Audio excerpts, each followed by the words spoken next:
मैं आप लोगों का स्वागत करता हूं और जो वेबकास्टिंग पे हमारे साथ लाइव जुड़े उनका भी स्वागत करता हूं और आज की हमारी यात्रा शुरू करते हैं।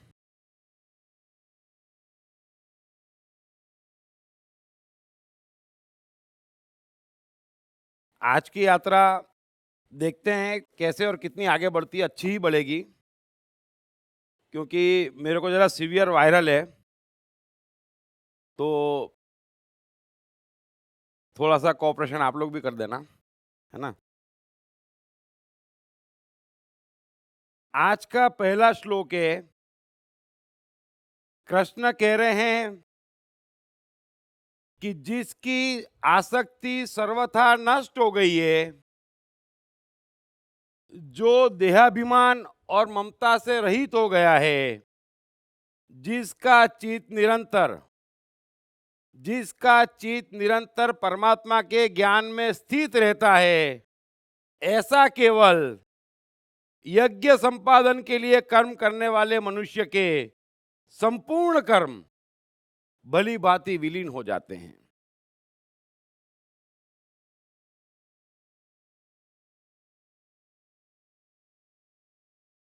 कृष्ण की चेतना का अंदाजा ही नहीं लगाया जा सकता। ऑन द स्पॉट गीता कह रहे हैं, लेकिन शब्दों की मिलावट और सेंटेंस और उसकी साइकोलॉजिकल गहराई इतनी परफेक्ट है कि मैं तो कल्पना करता हूं और ऐसा लगता है कि ऐसा व्यक्तित्व पैदा होना वाकई असंभव है। सो कृष्ण कह रहे हैं कि जिसकी आसक्ति सर्वथा नष्ट हो गई है,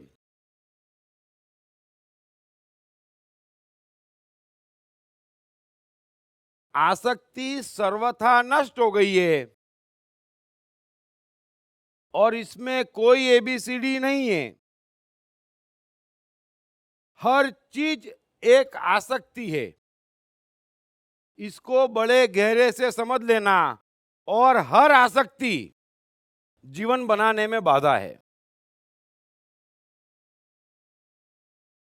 यह नहीं कि मैं ये करूंगा ही आसक्ति है, मैं ये नहीं ही करूंगा ही आसक्ति है। कोई भी विचार, कोई भी मान्यता, हर चीज एक आसक्ति है।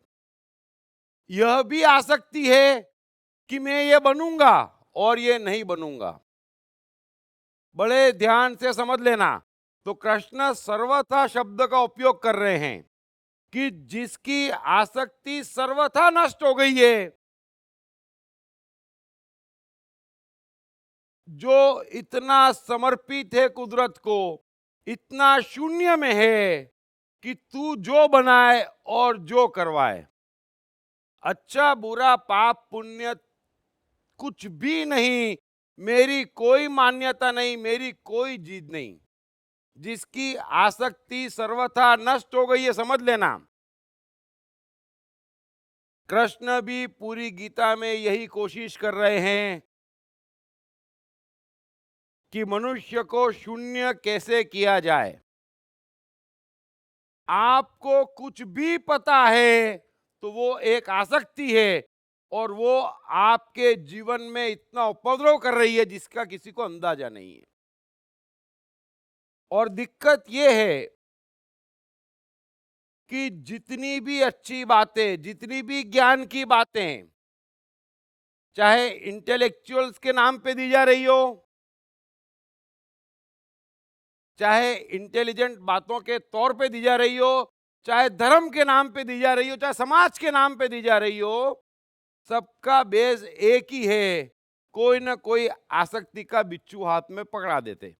बड़े ध्यान से समझना, कोई ना कोई आसक्ति का बिच्छू पकड़ा देते। हमारे पास इस पल के अलावा कुछ भी नहीं है और इस पल में हमें क्या करना है।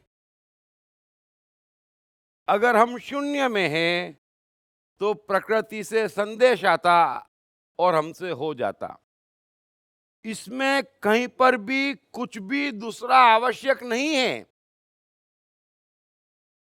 लेकिन ऐसा अज्ञान फैला हुआ है कि इस और इतनी ऊंचाई पे किसी की नजर नहीं जाती, और ये हाल हो चुका है सबका। मैं सबको देखता हूं। समझना ही मुश्किल हो गया है कि अगर हर चीज आ सकती है, हर चीज बाधा है बिना बात के, हर चीज आपको परेशान कर रही है, पीछे कर रही है, परमात्मा से दूर कर रही है, जीवन को खत्म कर रही है। इतना बहुमूल्य जीवन, इतने खूबसूरत एहसास हम कर सकते, करना कुछ भी नहीं है।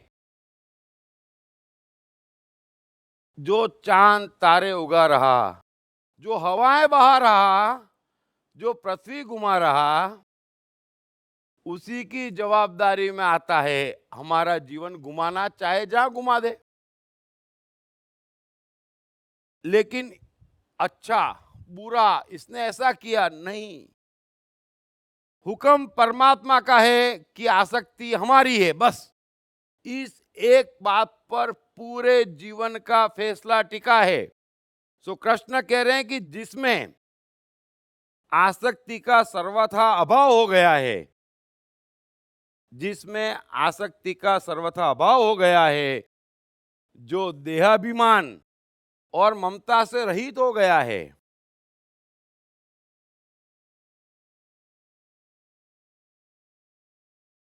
हमारे देह की भी चिंता हमें नहीं करनी है। ये एक ऐसा खूबसूरत ऑटोमेशन है जो सबको इतनी खूबसूरती से लेके चल रहा है जिसकी कल्पना नहीं है। लेकिन फिर भी बहुत कम लोग इस ऑटोमेशन में या इस ऑटोमेशन के करीब जी पाते हैं, और जो जीते हैं वे ही सफल हैं, वे ही सुखी हैं, वे ही महान हैं, चाहे किसी भी क्षेत्र के हों। मैं बार बार ये चीज कहता हूं, भगवत गीता हम कहां पर खड़े हैं इसका लेबोरेटरी टेस्ट है।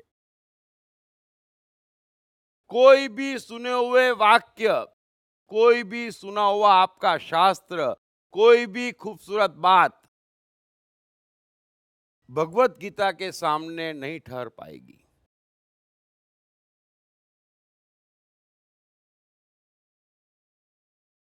सो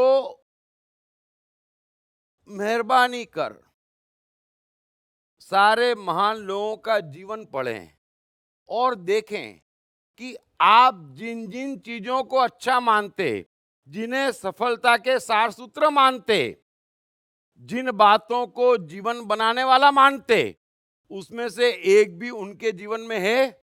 आप पाएंगे एक भी नहीं है।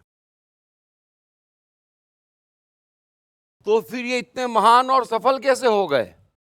बस वही तो रहस्य है कि उन्हें परमात्मा चला रहा है, इस बात का जाने अनजाने एहसास हो गया है, और वे उस हिसाब से चल रहे हैं। दाएं ले जा तेरी मर्जी, बाएं ले जा तेरी मर्जी, उठा दे तेरी मर्जी, पटक दे तेरी मर्जी। वो एकदम परफेक्ट चलाते हुए ले जाता है। अर्जुन इस समय अपने देह की चिंता कर रहा है, दूसरों के देह की चिंता कर रहा है, अपनी ममता में पड़ा हुआ है, दूसरों की ममता में पड़ा हुआ है। कृष्ण कह रहे हैं कि उस महापुरुष में आसक्ति का सर्वथा अभाव होता है, देहाभिमान और ममता से रहित हो गया है, और जिसका चित्त निरंतर परमात्मा के ज्ञान में स्थित है। एक ही ज्ञान है, एक ही ज्ञान है कि मैं बाहर की तमाम आवाजों को, बाहर के तमाम प्रभावों को, बाहर के तमाम विचारों को, मान्यताओं को, संस्कारों को, समाजों को, धर्मों को, सबको शून्य करता हूं, किसी पर रत्ती भर विश्वास नहीं करता। मैं अब कुछ करने वाला ही नहीं, मैं तो अब परमात्मा के ज्ञान में स्थित हो गया। तू बोल, और यहां हुआ, मैं कहां दिमाग लगाऊं?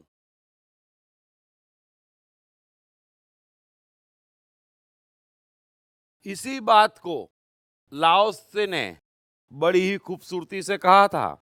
आप में से कईयों ने लाओ त्सु सुनी है। लाओ त्सु कहते हैं, मैं अपने विचार, अपनी मान्यताओं को तिलांजलि देता हूं और मेरा उद्धार होता है। मैं तमाम धर्मों को तिलांजलि देता हूं और दुनिया का उद्धार होता है। मैं तमाम प्रयासों को भी तिलांजलि देता हूं और हम चांद तारों पर राज करते हैं। जरा समझना इस बात को। हम क्या कर सकते हैं? कृष्ण स्पष्ट कह चुके हैं। मैं भी पहले लेक्चर से आज तक इस बात को समझाता हूं कि आप कुछ भी नहीं कर सकते, सिर्फ इतनी सी गलतफहमी ही दूर करना है, बाकी सब हो जाएगा और इतनी तेजी से होगा जिसकी कल्पना नहीं कर सकते। लेकिन विश्वास कौन करे? परमात्मा पे। कहने को सभी आस्तिक के, कहने को सभी कहते हम विश्वास करते, हम मंदिर जाते, हम उपवास करते, रोजे रखते, है ना, क्राइस्ट का तावीज भी पहनते, बाइबल की बात भी मानते, बुद्ध जैसे कपड़े भी पहनते। अब इसका परमात्मा से क्या लेना देना है?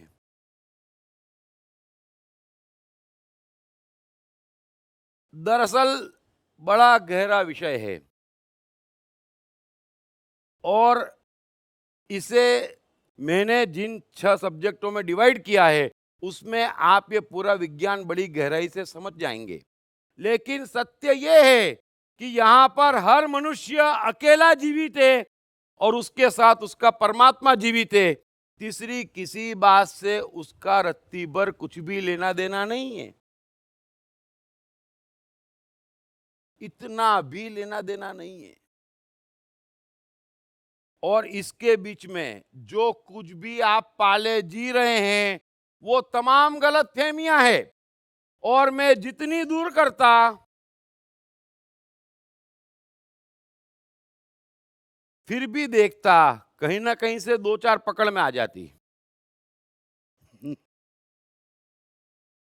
कृष्ण हर चीज को सिरे से खारिज कर रहे हैं कि जिसका चित्त निरंतर परमात्मा के ज्ञान में स्थित है। कौन सा ज्ञान? ये नहीं कह रहे हैं कृष्ण। पूरी गीता में कृष्ण ये नहीं कह रहे हैं कि जो इस कर्म में स्थित है, इस विचार में स्थित है, इस मान्यता में स्थित है, नहीं। वो तो हर एक का अपना जीवन है और उसका अपना परमात्मा है, वो दोनों जाने। इसमें कोई कुछ नहीं कर सकता है और दूसरे किसी को लेना देना भी नहीं है। फिर भी हम एडिसन के जीवन में झांकेंगे, गांधी जी के जीवन में झांकेंगे, कृष्ण के जीवन में झांकेंगे, आपस में तो किसी को छोड़ते ही नहीं है लेकिन वहां भी झांकते हैं। हमारा मतलब हमारे जीवन से और हमारे परमात्मा से है। तो चीज जिसका निरंतर परमात्मा में स्थित है, अरे वो करवाता, वो बेचता। मैं कितनी बार समझाता हूं, आपकी मर्जी से आप एक भाव तक पैदा नहीं कर सकते। यह आपकी गलत फहमी है। मैंने चिंता करी, अरे तू कर सकता होता मेरे भाई तो जीवन भर न करता। तुम्हारे हाथ में कितना है? मैंने क्रोध किया, मैंने क्रोध छोड़ा। अच्छा, अभी घूर के देखने की देर है, काहे का छोड़ दिया?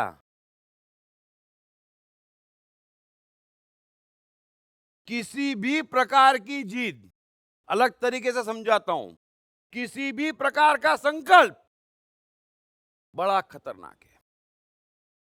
और मैंने देखा है कि जो जितना सांप्रदायिक धर्म में मानता है वो उतना ही जिद्दी और उतना ही संकल्पवान है, और उसी मात्रा में वो धार्मिक है और उसी मात्रा में वो दुखी है बिना फात के। 90% लोग मानते, जीत करते। अरे आपकी जीत क्या चलेगी? हर गुरुवार को मंदिर जाता, परमात्मा भेज रहा है, खुद ही जाता। जा, अरे परमात्मा भेजे तो बात है, और उसको एक ही काम बचा है, हैं? आपसे कोई अच्छा काम नहीं करवाना उसको, आपसे बल्ब नहीं खोजवाना, आप में से कविताएं नहीं बहाना, आपको बड़ा बिजनेसमैन नहीं बनाना, महान कलाकार नहीं बनाना, और उनको एक ही काम बचा है। कमाल करते हैं हम। क्या हमारी सोच हो गई है? परमात्मा ये कभी नहीं भेजता है। इस बात को भी मैं पूरी जवाबदारी से और दावे से कहता हूं, आप भी समझ लेना। हमारा जीवन प्रोडक्टिव है और ये सारी एक्टिविटी नॉन प्रोडक्टिव है। परमात्मा हमारा जीवन है, परमात्मा हमारा मन है, परमात्मा सबके प्राण है, अलग से कोई परमात्मा नहीं है। और क्योंकि अलग से परमात्मा है, इसलिए ना हम में प्राण है न दूसरों में प्राण दिखते, सब एक दूसरे के दुश्मन हुए पड़े हैं। ये बात भी मैं बड़ी जवाबदारी से कहता हूं, कोई भी व्यक्ति गलतफहमी मत पालना। अगर आपको अपने किसी भी धर्म पे, किसी भी संप्रदाय पे या किसी भी सामाजिक परंपरा पे नाज है, तो समझ लेना अभी हृदय की कोमलता जागी ही नहीं है, इंसान बनना बाकी है। क्या बात करते हैं! इतनी महान इंसानियत को, इतने महान जीवन को कितना छोटा बना के जीते हैं। ये जिद है, और हर प्रकार की जिद एक कट्टरता है, हर संकल्प एक कट्टरता है। आज भी माली में 10 आतंकवादी एक होटल में घुस गए। ये कौन घुसते हैं?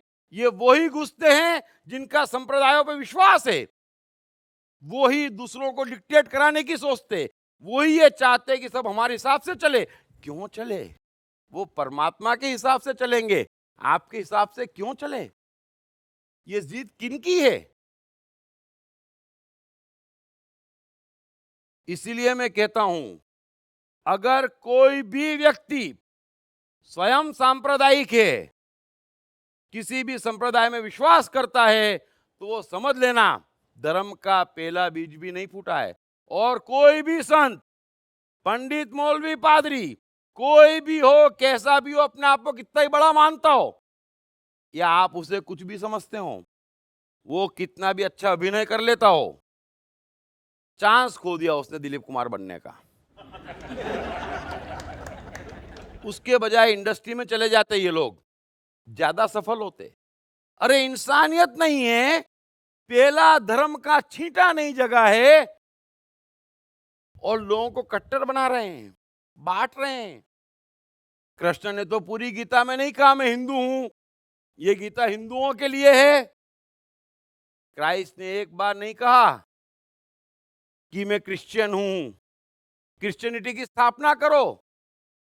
ये तो आप लोगों को दुकानें चलानी है और बांटना है।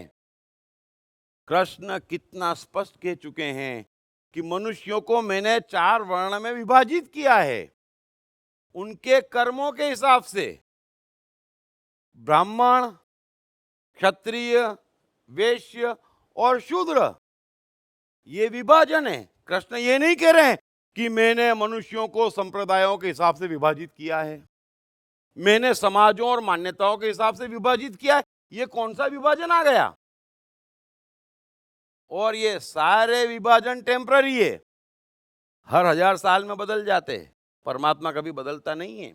ये 4 विभाजन युगों से है और युगों तक रहेंगे। सो मेहरबानी करके मैं आपसे यही कह रहा हूं, हर जीत आप भी देखना, और फिर जीत अपने पूर्ति नहीं करते।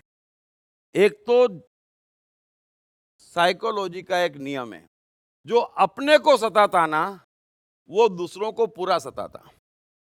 जो खुद जीत करता ना कि मैं हर गुरुवार को यही करूंगा, हर शुक्रवार को यही करूंगा, इस महीने में तो बिल्कुल नहीं खाऊंगा, और ये कपड़े तो पहनूंगा ही नहीं, और उठूंगा तो ठीक 6 बजे, वो सबको परेशान करते। पूरे घर को बात बिना बात 6 बजे उठना पड़ता, मैंने ऐसे भी घर देखे। बात बिना बात 9 बजे नाश्ता करना पड़ता, ऐसे भी लोग देखे हैं, कमाल करते हैं। इतना खूबसूरत जीवन है, ये बहती नदी है, बहती हवा है, हमारा जीवन उससे भी खूबसूरती से बहता हुआ है। उसको कहां कहां से कैसे कैसे, अतः समझ लेना, एक भी आपकी जीद है, एक भी संकल्प है, आप खुले ही नहीं है, मस्ती में ही नहीं है। अरे मुझे क्या मालूम, बस परमात्मा के ज्ञान में स्थित हूं, वो बोलेगा वो करूंगा, दिमाग लगाऊंगा ही नहीं, मेरे में है कहां। और ये जितने भी सफल हैं, आप ये मत समझना वो ब्रिलियंट है, उन सभी में एक ही गुण है, वो परमात्मा के ज्ञान में स्थित है, और एक ही ज्ञान काफी है। बार बार कहते हैं, और सोक्रेटिस तो इसको समझाते हैं कि जिसे कुछ नहीं मालूम उसे सब कुछ मालूम है। और ये एकमात्र इस संसार का सत्य है। अगर मुझे कुछ भी नहीं मालूम कि अगले पल मुझे क्या करना है, तो मैं ज्ञानी हो गया, तो मैं अगले पल वही करूंगा जो परमात्मा करने को कहेगा। न मेरा संकल्प है, न मेरी कामना है, न मेरी जीद है। मैं अपने पे नियंत्रण क्यों करूं, मैं जगत पे नियंत्रण क्यों करूं, मैं परमात्मा से बड़ा बनने की कोशिश ही क्यों करूं। ये जो भी कर रहे हैं, ये कमाल कर रहे हैं। सारे सफल लोगों को पढ़ लेना। स्टीव जॉब्स अटारी में नौकरी कर रहे थे, छोटी उम्र में अट्रैक्टिव सैलरी थी, मैनेजमेंट उनकी प्रतिभा से खुश था, आगे प्रगति के काफी चांस थे। लेकिन दो चार ऐसे दोस्तों से उनकी दोस्ती हो गई जो रोज स्टीव जॉब्स को बताए कि हमने पढ़ा भारत में सन्यासी बड़े मजे में रहते, फोटो भी दिखाए। एक दिन स्टीव जॉब्स को विचार आ गया, चलो, ये जो चलो विचार आया ना, ये परमात्मा ने भेजा, समझ लेना। तो स्टीव जॉब्स समर्पित हो गए, चलो मतलब चलो, नौकरी गई, इंडिया आ गए सन्यास लेने। 6 महीने घूमे, और यहां के सन्यासियों को तो आप जानते हैं, थोड़ी सी समझदारी हो तो आपको नास्तिक बना दे। समझदारी चाहिए, है ना, समझदारी नहीं है, इसलिए उनके चक्कर में पड़े हैं। बुद्ध भी समझ गए थे, सभी समझ गए, महावीर भी समझ गए, मीरा भी समझ गई, स्टीव जॉब्स भी समझ गए कि ये सब गोरख धंधा है। उपवास पे रख दिया, भूखों मार दिया, जने कौन कौन से आसन करवाए, वो तो बीमार हो गए। अरे बोले भागो यहां से, यहां मजा कहां आ रहा है, अरे इन चीजों में मजा है कहीं। स्टीव जॉब्स हो गए। अगर वो उस समय सोचते कि मेरे जीवन का क्या होगा, मेरे कैरियर का क्या होगा, अगर उनके पिताजी हम लोगों की तरह सोचते कि नहीं नहीं बेटा क्या बात है, पागल है क्या तू, अरे नहीं तेरी मर्जी जा, पिताजी भी ऐसे थे स्टीव जॉब्स के। अचानक एक दिन उनको विचार आया कि क्लास में बच्चे परेशान करते हैं, क्योंकि उनका प्रमोशन हुआ था। मैं आपको इसलिए बता रहा हूं कि सबको स्टीव जॉब्स बनना है, यहां किसी को बुद्ध नहीं बनना है, ये भी मैं जानता हूं, किसी को नहीं बनना है। अभी आपका बच्चा ही कह देगा कि पापा आप सही कहते हैं, बुद्ध भगवान है, बस मेरे को बुद्ध बनने जाना है तिब्बत। आप कहेंगे पागल है क्या, बुद्ध बनने की चीज नहीं है, पूजने की चीज है ना। सब होशियार है यहां, सब होशियार है, एक दूसरे को भ्रम में डाले हुए हैं। बेटा तू स्टीव जॉब्स बन, तू बुद्ध बनेगा, लोगों क्या भीख मांगेगा, तो मुझे क्या मिलेगा, हैं? पाल पोस के इतना बड़ा किया अंबानी बनाने के लिए। आप देखना, ये सत्य को झांकना अपने भीतर, हम कहां झूठ बोल रहे हैं, किससे झूठ बोल रहे हैं, हम अपने परमात्मा से झूठ बोल रहे हैं। और उसको सब मालूम है, उसको सब मालूम है आप क्या सोच रहे हैं, आप क्या हैं, और आप उसकी नहीं सुन रहे हैं, और कृष्ण कह भी रहे हैं कि आप मत सुनो, मेरा क्या जाता है, जो भक्त जैसे बचता है मैं बचता हूं। आप जितना कम सुनते हैं मेरी, उतना ज्यादा परेशान होते हैं, मेरा क्या जाता है। कुछ नहीं जा रहा है किसी कृष्ण का, कुछ नहीं जा रहा है किसी परमात्मा का, भटक हम रहे हैं, परेशान हम हैं। तो स्टीव जॉब्स ने कहा अपने पिताजी से कि मेरे को स्कूल नहीं जाना, मेरे को पढ़ना नहीं। पिताजी ने बोला ओके, पूछा भी नहीं क्यों, छोड़ दी स्कूल। तो परमात्मा भेज रहा है और पिताजी इंटरफियर नहीं कर रहे, बस दो हाथ से ताली बज गई। हमारे यहां तो परमात्मा ऐसा भेज दे और मालूम पड़े परमात्मा ने भेजा है, तो पहला सवाल कर हमसे दुश्मनी है क्या, है? पढ़ाई भेज, स्कूल भेज, है ना? नहीं। एडिसन दूसरी फेल है, 1000 से ऊपर पैटर्न, ये लाइट और जने क्या क्या। तो कहां से होते ये चमत्कार? आपकी मान्यताओं से नहीं हो रहे हैं। ये जो इंटेलिजेंट लोग समझा रहे हैं, ये जो धर्म गुरु समझा रहे हैं, ये जो समाज समझा रहा है, ये जो परिवार समझा रहे हैं, उससे नहीं हो रहा है। नियम बना हुआ है, हर आदमी इंडिविजुअल है, उसको परमात्मा चला रहा है। एडिसन की मां बीमार, वॉचमैन की नौकरी, पैसे की जरूरत, लेकिन रात को नींद आवे। अब नाइट वॉचमैन को नींद आना नहीं चाहिए, और आए तो सोना नहीं चाहिए, वरना नौकरी जाएगी तय है, और नौकरी गई तो मां भी जाएगी तय था। लेकिन नींद आई, परमात्मा ने भेजी, सो गए। 2-3 बार पकड़े गए, वार्निंग दी, कसम खाई, फिर नींद आई, फिर सो गए। और उस दिन चमत्कार हुआ, सपने में घंटी आई, रातों रात बनाई और घंटी बन गई। अब इसमें उनको डिग्री की कहां जरूरत पड़ी। स्टीव जॉब्स चर्च नहीं जाते थे, एडिसन बाइबल को बकवास कहते थे, तो उनका कौन सा काम अटक गया?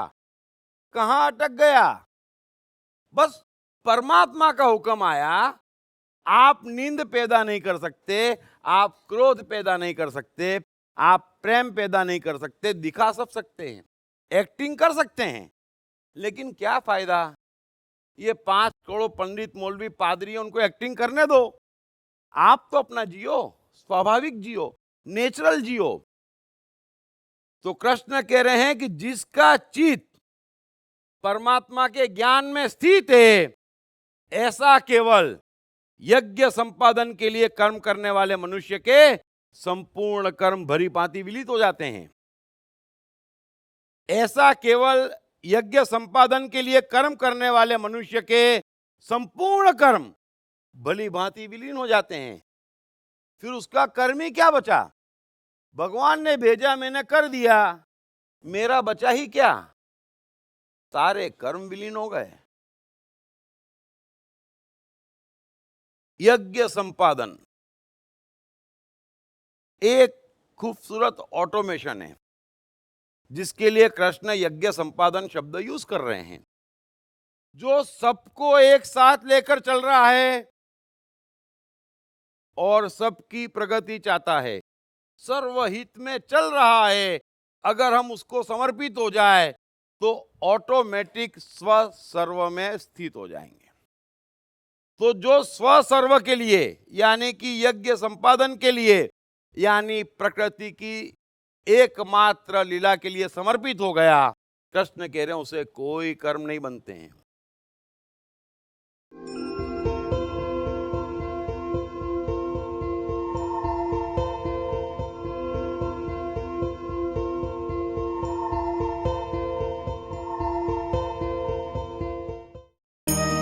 कृष्ण मन और जीवन के मास्टर। कृष्ण एक प्रेमी, एक कलाकार, एक गुरु, एक राजनेता, एक व्यवसायी। कृष्ण शून्य से सृजन करने का एक श्रेष्ठ उदाहरण। कृष्ण जो कठिनतम परिस्थितियों में भी हंसते हुए जीने की कला सिखाते हैं। कृष्णा, जिन्होंने जीवन का हर युद्ध जीता। दीप त्रिवेदी द्वारा लिखित किताब मैं कृष्ण हूँ। ये किताब कृष्ण के संपूर्ण जीवन पर रिसर्च करने के बाद कुछ इस साइकोलॉजिकल अंदाज में सिलसिलेवार रूप से लिखी गई है कि जिसे पढ़ते पढ़ते आपका जीवन भी बदलता चला जाएगा। मैं कृष्ण हूँ। ये किताब अंग्रेजी, हिंदी, मराठी तथा गुजराती में एक साथ atmanestore.com साथ ही सभी प्रमुख ई-कॉमर्स साइट्स पर भी उपलब्ध है।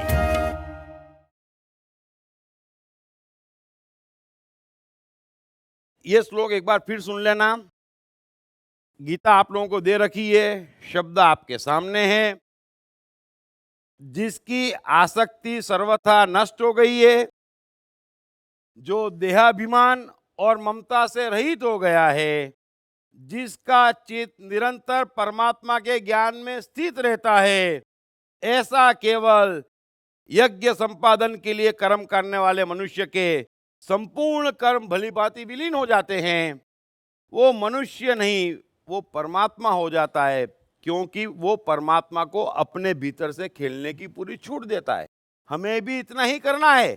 हमारे परमात्मा को जो भीतर बैठा है उसको अपने हिसाब से छूट देनी है। हम छूट क्यों नहीं दे पाते? क्योंकि तमाम चीजें सुन रखी है, तमाम चीजें चाहते हैं, तमाम जीद है, तमाम संकल्प है। हम बार बार सुनते, देने वाला श्री भगवान, लेने वाला श्री भगवान। आप बोलते लेकिन बीच में मेरा टैक्स तो लगेगा ना, है? तो ये टैक्स लगाना छोड़ दो। उसे जो देना हो देने दो, उसे जो ले जाना हो ले जाने दो। सुनते भी हैं, तेरा तुझको अर्पण क्या लागे मेरा, लेकिन जरा सा कुछ गड़बड़ हो जाती, छोटी सी चीज बिछड़ जाती, परेशान हो जाते। मैंने तो ऐसी दुखी आत्माएं भी देखी है कि बीमारी ठीक हो जाती तो भी सोचते बीमारी चली गई। छूटता नहीं है, बीमारी से भी मोह होता है। और थोड़ा सा मन का नियम समझ लेना, मन और बुद्धि में बड़ा फर्क है, मन और अहंकार में बड़ा फर्क है, और धर्म की पूरी बात मन की है। और आप लोगों ने जो भी सुना, समझा और कर रहे हैं, वो पूरी बात बुद्धि की है। तो बुद्धि को द्वंद्व है, बुद्धि को द्वंद्व है कि मोह मंदिर से अच्छा, मोह रोजे से अच्छा, ये आपकी बुद्धि सोच रही है। कृष्ण मन को कह रहे हैं कि मोह किसी भी प्रकार का बुरा, क्योंकि मन के लिए मोह है। ये नहीं होगा कि आप एक जगह मोह करेंगे तो दूसरी जगह मोह नहीं होगा। मन का बड़ा सीधा नियम है, जितना मोह है उतना सबसे होगा। इसलिए कोई एबीसीडी नहीं है, मन के लिए कोई एबीसीडी नहीं है।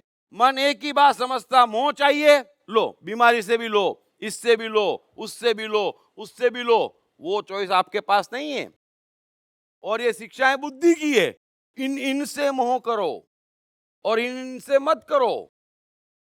नहीं, मोह ही मत करो, फिर कोई एबीसीडी नहीं है। इसीलिए कृष्ण कहते हैं पाप पुण्य दोनों को काट डाल। कुछ भी पुण्य है ही नहीं। पुण्य तभी तक है जब तक पाप है। सोच लें आप कि मैं उसका हुक्म मानता तो पाप पुण्य बचा कहां? आप उसका हुक्म नहीं मानते तो खुद सिलेक्ट कर रहे हैं कि मैं ये करूंगा, क्योंकि ज्ञानी भी कहते, शास्त्र भी कहते, समाज भी कहता कि ये पुण्य है। आप कर रहे हैं। मैं ये नहीं करूंगा, आप बच रहे हैं। ये आपके हाथ में नहीं है, ये आप गलत कर रहे हैं, आपके हाथ में नहीं है। इस जाल को तोड़ दो, बस सारा काम हो जाएगा।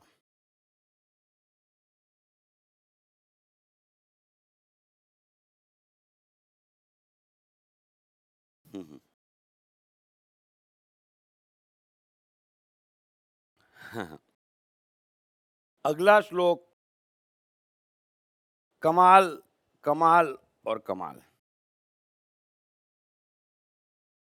जिस यज्ञ में अर्पण अर्थात त्रुवा आदि भी ब्रह्म है और हवन किए जाने योग्य द्रव्य भी ब्रह्म है तथा ब्रह्म रूप कर्ता के द्वारा ब्रह्म रूप अग्नि में आहुति देना रूप क्रिया भी ब्रह्म है, उस ब्रह्म कर्म में स्थित रहने वाले योगी द्वारा प्राप्त किए जाने योग्य फल भी ब्रह्म ही है। ब्यूटीफुल। और एक बात तो माननी पड़ेगी कि साइकोलॉजी की, धर्म की अंतिम ऊंचाइयां जो पुराने हिंदू ज्ञानियों ने, कृष्ण तो खैर, लेकिन फिर भी उनके अलावा भी कईयों ने, कई ऋषि मुनियों ने जो छुई है वो एक चमत्कार है। उसके बाद में मैं बार बार कहता हूं, लाओ त्जू और अष्टावक्र ने छुई है, लेकिन ये जो गजब की गहराइयां हैं वो उन्होंने ही छुई है। ब्रह्म शब्द भारत में समझना बड़ा आसान है और ये कितना वंडरफुल वर्ड है, इसका कोई सब्स्टिट्यूट नहीं हो सकता। ब्रह्म यानी सब एक साथ एक, सब एक साथ एक, बिना अफवाद के। बिना अफवाद के समझ लेना, ऐसा नहीं है कि ब्रह्म में से ये कर्म करने वाले हट गए, नहीं। ब्रह्म मतलब सब कुछ संयुक्त, जो भी दृश्यमान है, जो भी अदृश्य है, और इस शब्द को अपने जहन में बिठा लेना, इससे कम पे कुछ भी होने वाला नहीं है, कितना ही भटक लें। इसीलिए कृष्ण का पूरा जोर, मेरा पूरा जोर ये है कि आप सारे विचारों से, सारी मान्यताओं से जितना हो सके मुक्त हो जाए, क्योंकि ये ब्रह्म है। इसमें कुछ भी बुरा नहीं है, कुछ भी पाप नहीं है, कुछ भी अयोग्य नहीं है, इसलिए कुछ भी अच्छा नहीं है, कुछ भी पुण्य नहीं है, कुछ भी नहीं है। और इस गलत फहमी से निकल जाएंगे तो तुरंत परमात्मा के ऑर्डर सुनना शुरू कर देंगे, इमीडिएट। सो कृष्ण कह रहे हैं कि अर्जुन, जिस कर्म में, जिस यज्ञ में, श्लोक एक बार फिर सुन लेना, जिस यज्ञ में अर्पण अर्थात स्त्रुवा आदि भी ब्रह्म है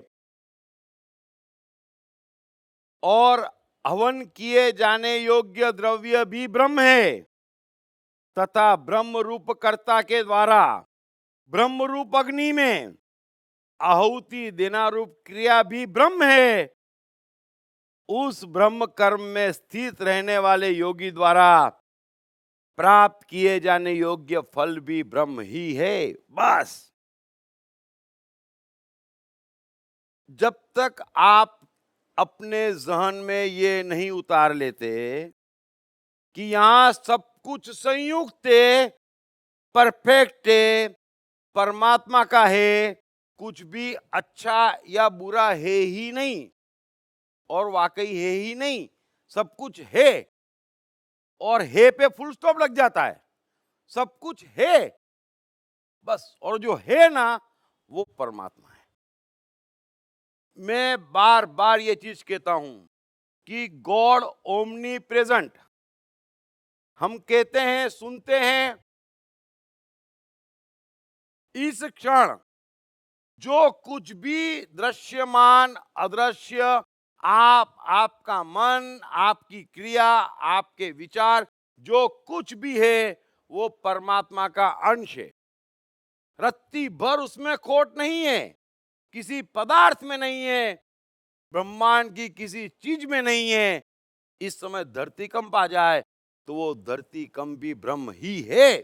इस क्षण जो है वही तो सत्य है।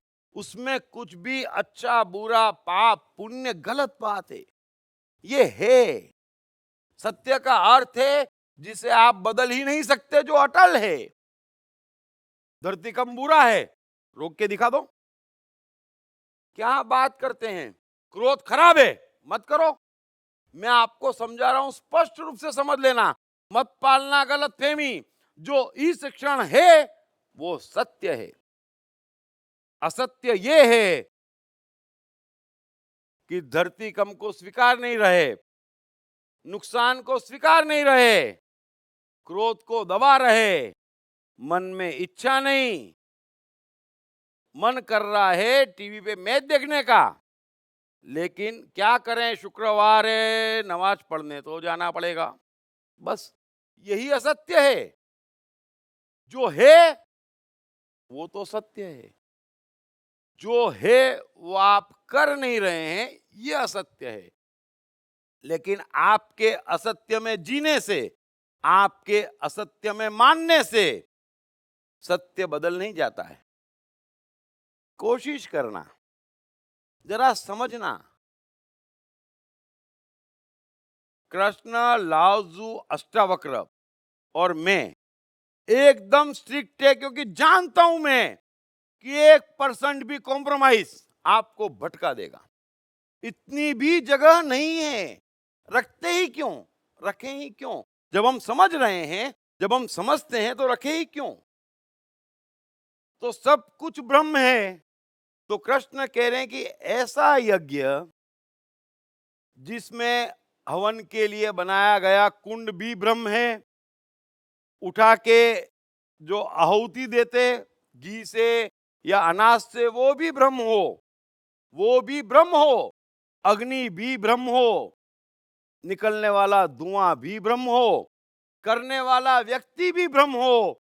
हे अर्जुन, तू निश्चित जान कि उसको जो फल मिलेगा ना, वो भी ब्रह्म रूप ही मिलेगा। ऐसे यज्ञ में जो फल मिलेगा वो स्व और सर्व के उद्धार के लिए मिलेगा, यानी महान बनने के लिए मिलेगा। बड़ी स्पष्टता से समझ लेना कि ऐसे यज्ञ में, ऐसे कर्म में जो फल मिलेगा वो भी स्व सर्व का मिलेगा। और स्व सर्व के फल का अर्थ है महान बनना, सफल बनना, बड़े बनना।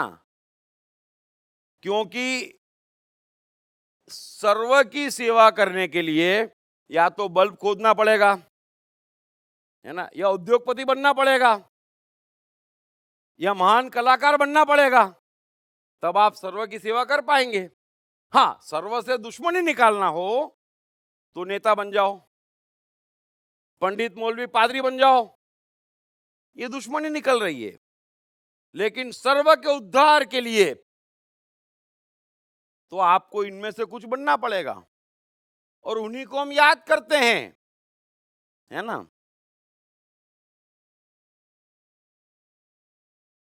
तो कृष्ण अर्जुन से यही कह रहे हैं कि अर्जुन, इस युद्ध में उपयोग किए जाने वाले हथियार भी हथियार नहीं है, परमात्मा है। चलाने वाला तू भी परमात्मा है, सामने वाले जो चला रहे हैं वो लोग भी परमात्मा है, युद्ध भी परमात्मा है। तू मरे या वो मरे, तू हारे या वो हारे, इस मनोदशा से जो व्यक्ति कार्य करता है, जिसमें उपयोग में ली जाने वाली तमाम वस्तुएं, तमाम हथियार, तमाम विचार और तमाम क्रिया, सब कुछ परमात्मा का है। तेरा कुछ भी नहीं है, सब कुछ परमात्मा है। तू इसे तीर मत समझ, ये खूबसूरत बांसुरी है, परमात्मा की दी है, तेरे हाथ में है, चला। तू डरे मत, सामने से क्या आएगा, वो सारे तीर भी परमात्मा है। तू डरे ही मत कि मेरे प्राण निकल जाएंगे तो क्या होगा, वो भी परमात्मा है।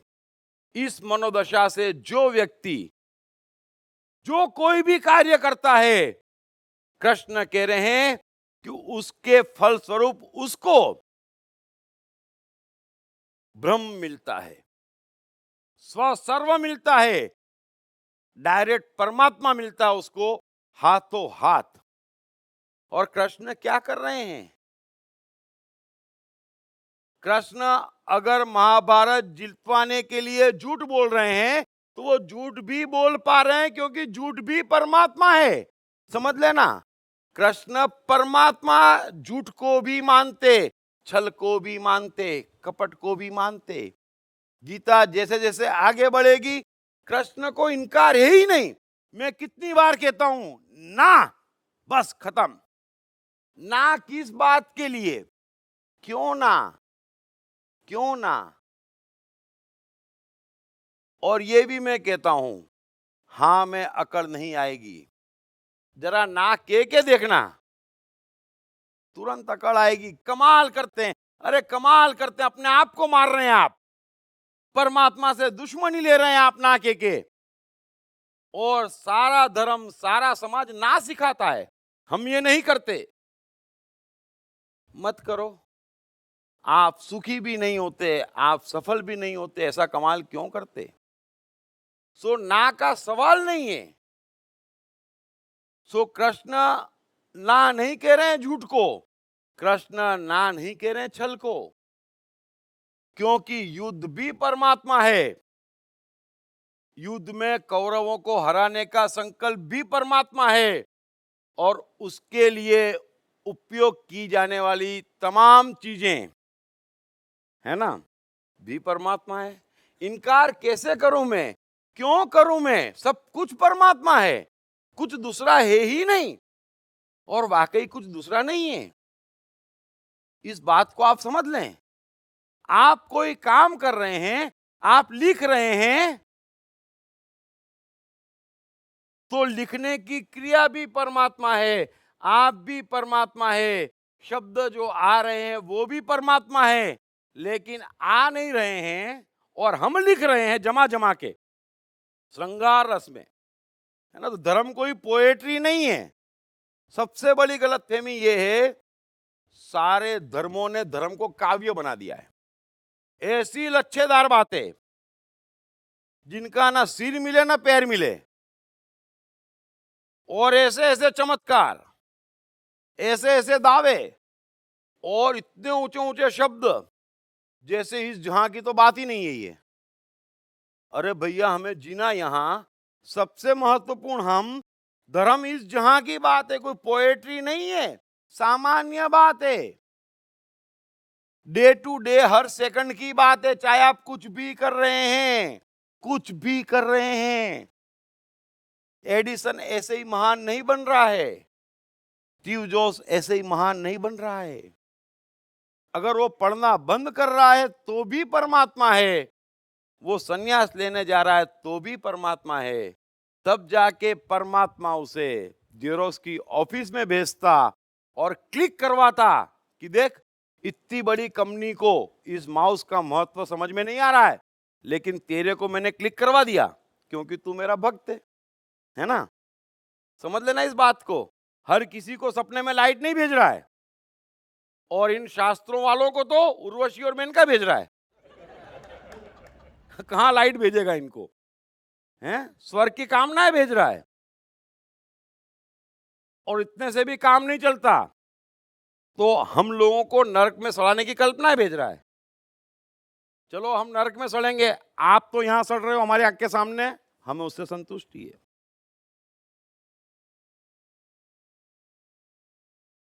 मत करो, मुझे बड़ा कष्ट होता है, और बड़ी मुश्किल से इतनी गहराई की साइकोलॉजी आज विज्ञान के जमाने में, साइंस के जमाने में भेजी है, मैं दे रहा हूं।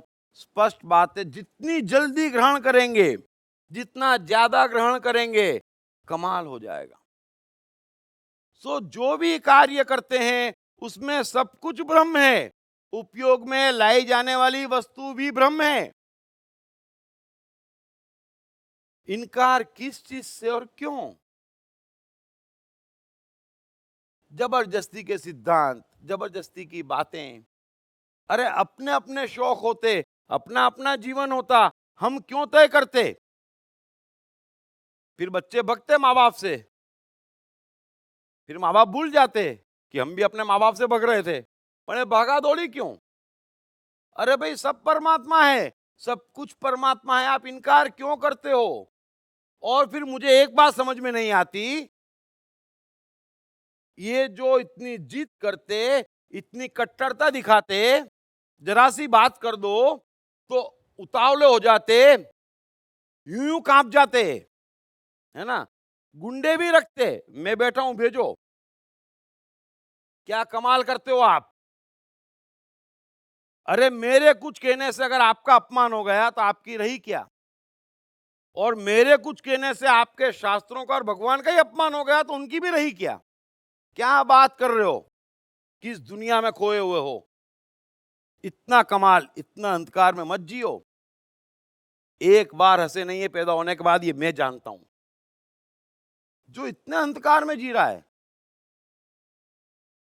मैं भी आपसे कह रहा हूं, अगर आप अपमानित होते हैं, खलास। तो यहां तो हम तो अपमानित होते ही होते, हमारे धर्म भी अपमानित हो जाते, हमारे ईश्वर भी अपमानित हो जाते। कमाल के ईश्वर ढूंढ के लाए आप, हैं? जो बात बात में अपमानित हो जाते। कमाल के धर्म ढूंढ के लाए हैं, जो जरा सा कुछ किया नहीं कि भ्रष्ट हो जाते। अरे सीधा सादा जीवन है, सब कुछ ब्रह्म है, कृष्ण कह रहे हैं। अगर सामने 56 भोग रखा है तो पूरे के पूरे 56 भोग ब्रह्म है। जिस थाली में रखा है वो थाली भी ब्रह्म है, जिसने बनाया वो भी परमात्मा है, खाने वाला भी परमात्मा है, और जिसको पहुंचेगा ना वो भी परमात्मा है। मैं खाने का इतना शौकीन हूं जिसकी कोई कल्पना नहीं कर सकता। कोई ऐसा शौक ही नहीं है जो मुझे एक्सट्रीम पे ना हो। क्यों ना हो? क्यों ना हो? हाँ, समय कुदरत तय करे, फुर्सत देती कर लेते, बाकी उसका काम करते ही। ये कैलोरी वगैरह जो होती है ना, ये मुझे शब्द ही मालूम 12 साल पहले पढ़ा, और उससे मैंने अंदाजा लगाया कि मैं बचपन से रोज 20,000 कैलोरी खाता आ रहा हूं, है ना? मुझे खाने में घी की कटोरी चाहिए, चम्मच से काम नहीं चलता है मेरा। और सब्जी वगैरह हो तो इतना इतना तेल ऊपर तैरता हुआ चाहिए, और 10-20 तंदूरी रोटी खा सकता हूं। तो मेरे साथ कोई खाना खाने नहीं आता। मैं ऑफिस में भी किससे पूछूं ना, चलो खाते हैं, क्योंकि वो घबरा जाता है। और होता ये कि मैं तो सब कुछ ब्रह्म मान के खाता तो मेरा शरीर नहीं बढ़ता, आसपास वाले 10% फॉलो करते, 2-2 साल में डबल हो जाते। अरे तुम खा के परमात्मा को भिजवाओ ना, उसको कैलोरी वेलोरी कुछ नहीं लगती, क्यों टेंशन पालते हो? यहां तो हम खा रहे हैं, और फिर टाइम्स ऑफ इंडिया में आया आज, केले खाने से ये होता, केले बंद। हैं? पिताजी बोल के गए थे तेरे को हल्दी की एलर्जी है। अरे यार मत करो ऐसा। तो मैं आपसे कह रहा हूं, कृष्ण वही कह रहे हैं कि आप जो भी कार्य कर रहे हैं वो परमात्मा के हुक्म पे करें, और देखें उस समय आपको सब कुछ ब्रह्म नजर आएगा, क्योंकि और कुछ यही नहीं। ये कहते ये हिंसा हो गई या हिंसा हो गई, अरे सारे जने दवाइयां खाते, सब जने ऑपरेशन करवाते, कितने जानवरों को मारा होगा, कितनों पे प्रयोग किया होगा, और कितनी मेहनत की होगी, और टप से दवाई चली जाती है। तो मत करो ऐसा, न कोई मरता न कोई मारता, लेकिन यज्ञ संपादन के लिए वो कर्म होना चाहिए। उस कर्म के वक्त आपकी भाव दशा होना चाहिए कि सब कुछ परमात्मा का है, तो स्वार्थ का तो सवाल ही नहीं है। सब कुछ परमात्मा है तो किसी चीज के लिए कोई रुकावट नहीं है, जीवन बहता जाएगा, बहता जाएगा और बहता जाएगा। कबीर कितने संकट में थे और कितने कोमल हृदय, कितने भोले, आप कल्पना नहीं कर सकते। थोड़ी कल्पना करें ना हम, तो हमको लगे कि अरे रे रे रे, हमको शिकायत का कोई मौका नहीं है। सो घर में खाने के लाले पड़ते थे, बमुश्किल हफ्ते में जुलाहे थे, एका चद्दर बुनते थे, ग्राहक आता दे देते। फिर वो पूछता, कबीर महाराज कितने रुपए चुकाने हैं? बोले काहे के रुपए? धागा राम, चद्दर राम, बुनने वाला राम, ले जाने वाला राम। अब कोई ऐसा मिल जाए तो कोई छोड़ता है? ले जाते। घर पे झगड़े होते कि ये क्या कर रहे हो आप? अरे बोले हाँ मैं भूल ही जाता हूं, कोई भी सामने आता है मुझे भगवान ही दिखता है, मैं जिस चीज को हाथ लगाता हूं भगवान ही दिखता है, मैं करूं क्या? किससे मांगू, क्या मांगू? धागा राम, चद्दर राम, बुनने वाला राम, ले जाने वाला राम, मैं किससे क्या मांगू? आप उस हृदय की कल्पना करें। और हम कहां हैं उसकी भी कल्पना करें। तो एक बार कबीर के लड़के कमाल ने कहा, पिताजी अगर आपके यही लक्षण चलने वाले हों तो आप भले भूखों मरे, मैं और मां भूखों मरने को तैयार नहीं है। और मेरे पास एक आइडिया है। कमाल इंटेलिजेंट था, उसने सोचा इस मंत्र से कबीर ठीक हो जाएंगे। तो कबीर बोले बोलना यार, आइडिया है तो, इतने सालों से बेमतलब तकलीफ उठा रहे हैं। तो बोले आइडिया एक ही है कि अगर आप चद्दर के पैसे नहीं मांग सकते तो अपन चोरी करना शुरू कर दें। उसने सोचा कि कबीर तुरंत कहेंगे क्या बात करता है, ठीक है मैं पैसे मांगना शुरू कर दूंगा, चोरी कैसे करें? लेकिन कबीर तो सुनते ही खुश हो गए, अरे क्या आइडिया दिया तुमने, पहले क्यों नहीं बताया? चलो आज रात को ही। कमाल को लगा ये कुछ गड़बड़ है, ये मेरी फिरकी ले रहे हैं। कोई बात नहीं, मैं इनको ले ही चलूंगा रात को, देखता हूं चलेंगे तो है नहीं, तब जाके मानेंगे कि भाई चोरी नहीं करना, चद्दर के दाम मांगूंगा याद करके और भूल जाऊंगा कि सब भगवान है। वहां जैसे ही शाम ढली तो कबीर तो झोला वोला लेके रेडी हो गए थे। कमाल तो चमक गया, अरे बोले ये तो उतावले हो रहे हैं, मैं समझ रहा था मना करेंगे और ये तो उत्साह से भरे पड़े हैं। कमाल ने बोला ये मेरा टेस्ट ले रहे हैं, मैं तो चलूंगा ही। बोले चलो।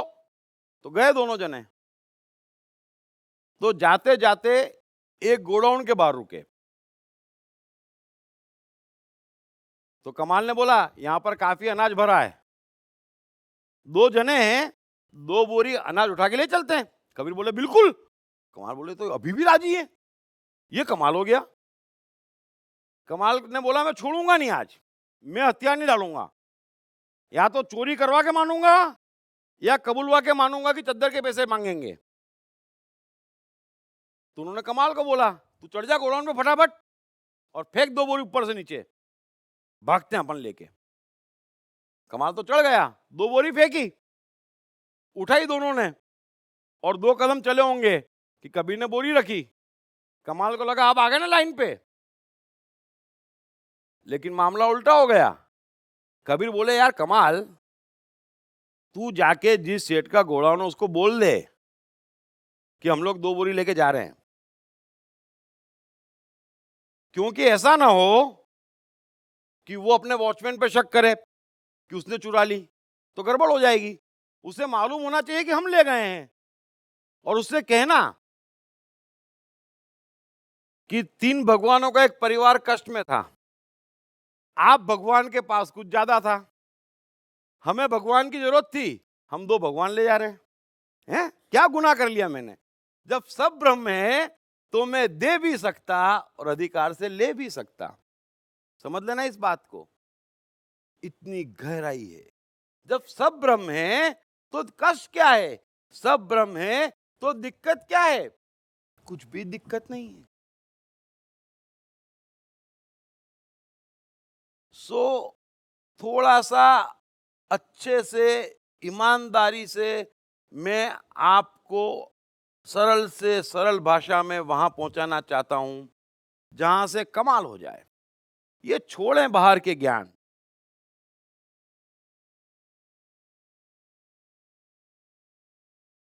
अर्जुन के लिए वो स्वयं खड़ा है, कौरव खड़े हैं, ये हथियार है, वो हिंसा है, ये शास्त्र है, ब्रह्म है कहाँ? और आप भी देखें ब्रह्म है कहाँ? अरे सब कुछ ब्रह्म है, तभी जाके फल भी ब्रह्म आएगा, और जब फल ब्रह्म आएगा तभी तो महान बनेंगे। अगर कबीर को फल में दोहे आ रहे हैं तो सबके दिल में बसे हुए हैं आज महान। आप भी बनना चाहते, सुखी होना चाहते, सब ब्रह्म है।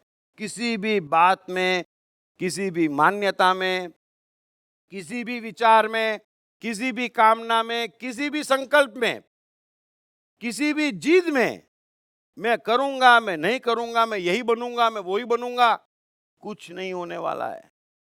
तेरी मर्जी पूरी हो, सब चमत्कार हो जाएगा।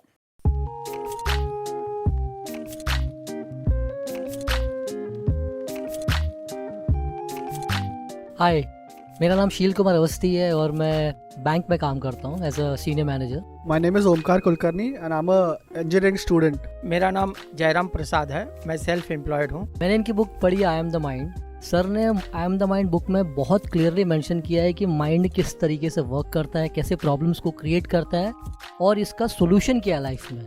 It's a really great book that I've come across in so many years. I've read many books but this one stands apart. इस पुस्तक की सरल भाषा, साधारण ढंग से मन का क्लासिफिकेशन ने मुझे बहुत प्रभावित किया है।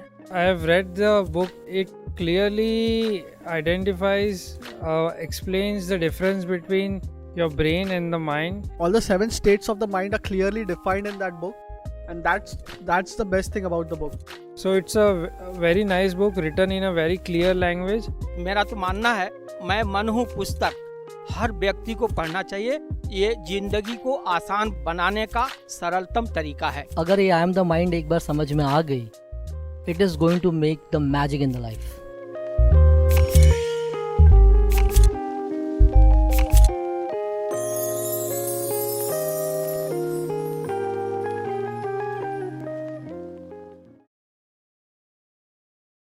इसमें एक चीज और समझ लेना, क्योंकि डे टू डे लाइफ की मैं आपको साइकोलॉजी बता रहा हूं।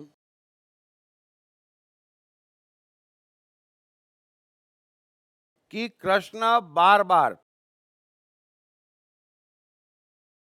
एक निश्चय बुद्धि, निश्चयात्मिका बुद्धि पे जोर देते हैं, है ना? और मैं भी आपसे कह रहा हूं, एकमात्र जादू है निश्चयात्मिका बुद्धि।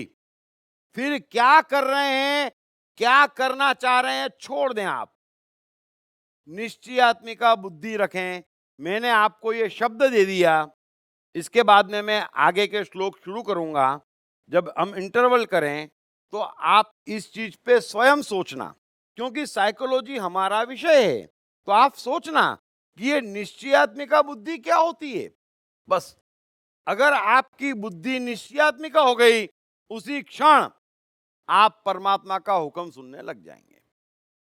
और जब तक निश्चयात्मिका बुद्धि नहीं होती, मेहरबानी करके आप कदम बढ़ाना मत। जीवन के 90% जमीनों से आप बच जाएंगे। सो आप थोड़ा निश्चयात्मिका बुद्धि पे सोचना। फिर जब श्लोक लूंगा इंटरवल के बाद, तब मैं आपको वो बताऊंगा। अभी उसके आगे के श्लोक में ले लेता हूं, जो बड़े ही सामान्य हैं, उनमें कुछ खास बात नहीं है। तो कृष्ण ने बता दिया कि कौन सा यज्ञ करने लायक है। अब आगे कृष्ण अर्जुन से कह रहे हैं कि अर्जुन, दूसरे योगी जन देवताओं के पूजन रूप यज्ञ का ही भली भांति अनुष्ठान किया करते हैं। दूसरे योगी जन, इस शब्द पे ध्यान देना कृष्ण के।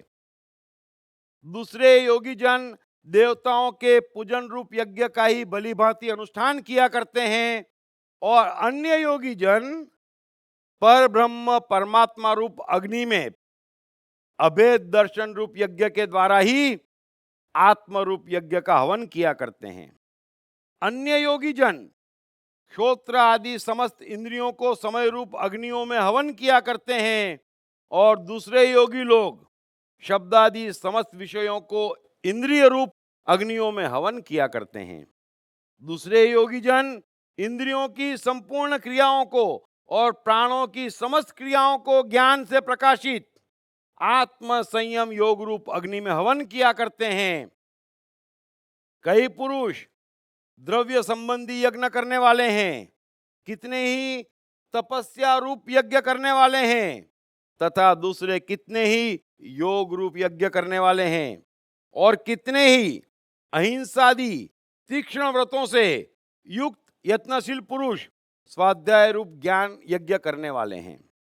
दूसरे कितने ही योगी जन अपान वायु में प्राण वायु को हवन करते हैं, वैसे ही अन्य योगी जन प्राण वायु में अपान वायु को हवन करते हैं तथा अन्य कितने ही नियमित आहार करने वाले प्राणायाम परायण पुरुष प्राण और अपान की गति को रोककर प्राणों को प्राणों में ही हवन करते हैं।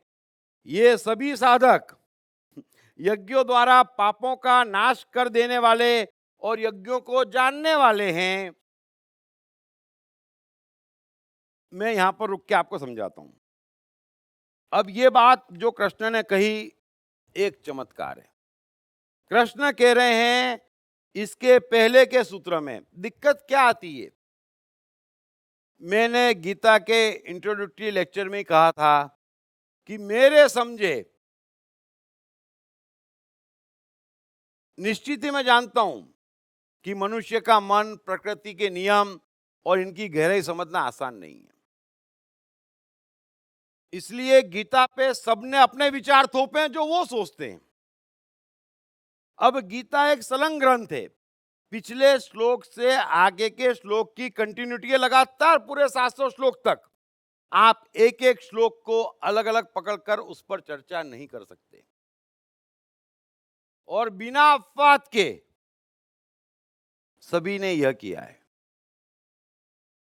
और कृष्ण कोई भी जगह छोड़ना नहीं चाहते। कृष्ण हर चीज बड़ी स्पष्टता से कहते हैं और कहेंगे लगातार इन्हीं सूत्रों में। सो कृष्ण कह रहे हैं कि यज्ञ एक ही है कि सब चीज को ब्रह्म मानो। हुक्म ब्रह्म का, मैं ब्रह्म, वस्तु ब्रह्म और उसका फल भी ब्रह्म ही मिलेगा। इसके अलावा कोई यज्ञ किसी काम का नहीं है। लेकिन हे अर्जुन, उसके बाद में कह रहे हैं हे अर्जुन, दूसरे योगी लोग जो इस यज्ञ की महानता को नहीं जानते, जो इसकी गहराई को नहीं समझते, जिनके भीतर यह समझना आसान नहीं है कि ऐसा कोई यज्ञ चल रहा है या ऐसा ही कोई यज्ञ करने लायक है, वे अन्य अन्य प्रयास करते हैं।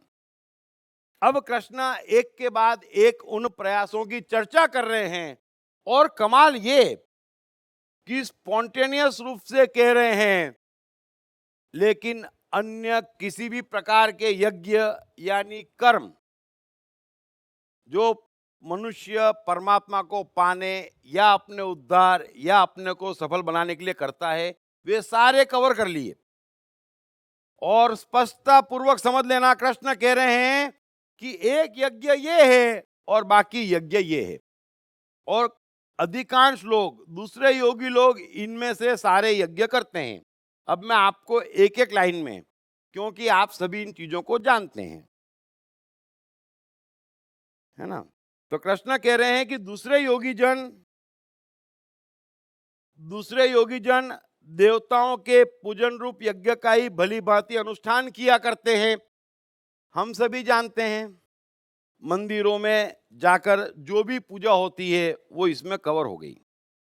अन्य योगी जन पर ब्रह्म परमात्मा रूप अग्नि में अभेद दर्शन रूप यज्ञ के द्वारा ही आत्म रूप यज्ञ का हवन किया करते हैं, वो यज्ञ आ गया। अन्य योगी जन श्रोत्र आदि समस्त इंद्रियों को संयम रूप अग्नियों में हवन किया करते हैं, ये हम सभी जानते हैं। तरह तरह के संकल्प लेते हैं कि ये नहीं करूंगा, संयम बरतूंगा, है ना। अंदर तो आ रहा है लेकिन बाहर नहीं ही करूंगा, तय कर लिया है।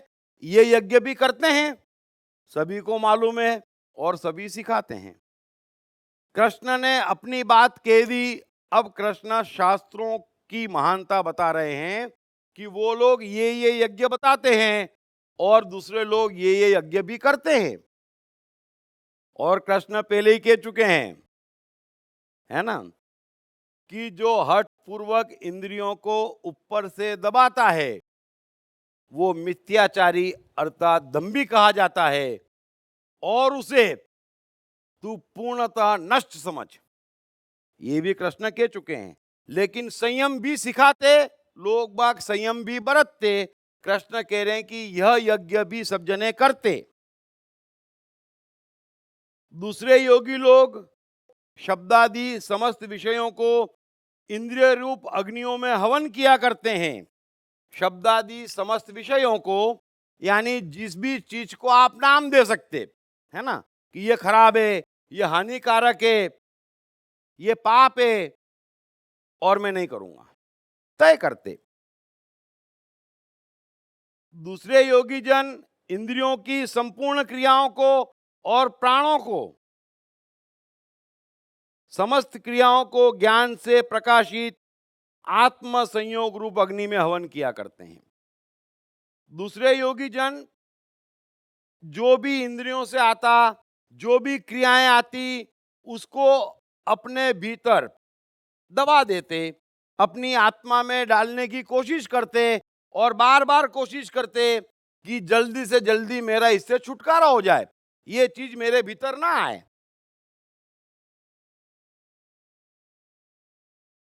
कई पुरुष द्रव्य संबंधी यज्ञ करने वाले हैं, कितने ही तपस्या रूप यज्ञ करने वाले हैं, हम जानते हैं।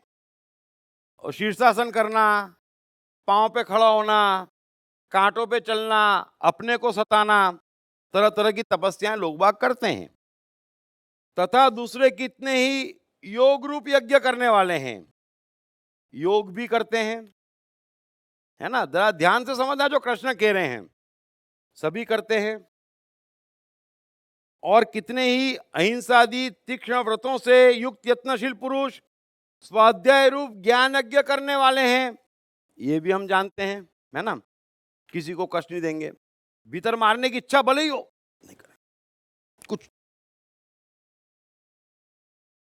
आगे कह रहे हैं दूसरे कितने ही योगी जन अपन वायु में प्राण वायु को हवन करते हैं, वैसे ही अन्य योगी जन प्राण वायु में अपन वायु को हवन करते हैं। ये प्राणायाम की बात हो गई। तथा अन्य कितने ही नियमित आहार करने वाले प्राणायाम परायण पुरुष प्राण और अपान की गति को रोककर प्राणों को प्राणों में हवन किया करते हैं। ये भी हमको मालूम है। सात्विक खाना, लहसुन नहीं खाना, प्याज नहीं खाना, है ना, ये करते हैं।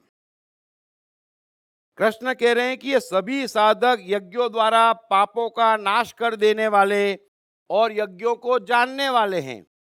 ये सभी साधक यज्ञों द्वारा पापों का नाश कर देने वाले और यज्ञों को जानने वाले हैं।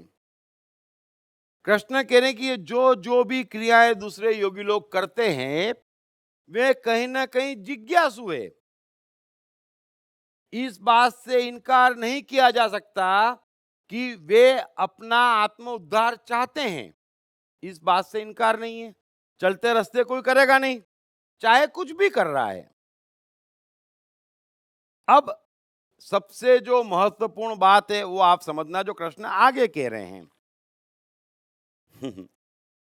कृष्ण कह रहे हैं कि हे कुरुश्रेष्ठ अर्जुन, यज्ञ से बचे हुए अमृत का अनुभव करने वाले योगी जन सनातन पर ब्रह्म परमात्मा को प्राप्त होते हैं, और यज्ञ न करने वाले पुरुष के लिए तो यह मनुष्य लोग भी सुखदायक नहीं है, फिर परलोक कैसे सुखदायक हो सकता है। अब कृष्ण अर्जुन से कह रहे हैं कि अर्जुन, कर्म तो करना ही पड़ता है, लेकिन श्रेष्ठ वो है जो करे हुए कर्मों से जो कुछ भी उत्पन्न होता है वो पूरा का पूरा सर्व में बट जाने के बाद अगर कुछ बच जाता है तो उसे ग्रहण करता है। बड़े ध्यान से समझ लेना, यज्ञ तो करना ही पड़ता है, युद्ध तो तुझे करना ही है। युद्ध भी ब्रह्म मान के करे तो श्रेष्ठ है। और उस युद्ध के बाद में अगर कुछ बच जाए, तू जिंदा बच जाए, तुझे राज्य मिल जाए, तेरा कुछ अच्छा हो जाए तो रख लेना, कोई बात नहीं। लेकिन कर्म से तू भाग नहीं सकता। तो इस बात को एक बार फिर समझ लेना अर्जुन के परिप्रेक्ष्य में। फिर हम हमारे पे आते हैं कि यज्ञ से बचे हुए अमृत का अनुभव करने वाले योगी जन सनातन परब्रह्म परमात्मा को प्राप्त होते हैं बचा हुआ। ये बड़ा अच्छे से समझ लेना। इसीलिए एक और बात, भारत में जने कितने महान महान महान और इतने लोग हुए जिनकी हम कल्पना नहीं कर सकते, जिनके हमें नाम भी नहीं मालूम। हम सुनते हैं देने वाला श्री भगवान, लेने वाला श्री भगवान, कहने वाले को तो मालूम था, किसने कहा ये हमें नहीं मालूम, और इसका अर्थ क्या हुआ ये हमें नहीं मालूम, लेकिन जिसने कहा उसे तो मालूम था। सो एक और कहावत है कि दाने दाने पे लिखा है खाने वाले का नाम। कृष्ण वही बात कह रहे हैं कि कर्म तो किया और भरपूर किया, और जब पूर्णता से कर्म किया तो परिणाम भी बड़ा आया। लेकिन ये कर्म स्वसर्व के लिए है, तो उसके परिणाम को सर्व पे जितना निछावर करना है, तेरा परमात्मा जो हुक्म देता है कि इस दाने पे इसका नाम, इस दाने पे इसका नाम, इस दाने पे इसका नाम, वो उनको दे दे। और उसके बाद में अगर कुछ बच जाता है तो वो स्व के लिए है। ये नहीं है कि मैंने कमाया, अब गाड़ी का शौक नहीं है, गाड़ी मजा नहीं देती, फिर भी गाड़ी लेना है अहंकार के बल पे क्योंकि मैंने कमाया है। ध्यान से समझ लेना, ये आपने गलत दाना चुन लिया। और ऐसा एक नहीं, जीवन की हजारों जगह देख लेना जिस पे आपका हक नहीं है, जो आपका है नहीं। अरे देने वाला श्री भगवान है, जो छोटा मोटा आप ठीक करते हैं उसका मिलता है, लेकिन वो सिर्फ आपका नहीं है, मेरा नहीं है। बुद्ध को भी ज्ञान मिला, कबीर को भी ज्ञान मिला, एडिसन को लाइट मिली तो सबको बांट ली, सबको बांटी है, बिना अपवाद के बांटी है। और न कबीर रॉयल्टी ले रहा है, न क्राइस्ट रॉयल्टी ले रहा है, न कृष्ण गीता की रॉयल्टी ले रहा है। जरा समझना इस बात को।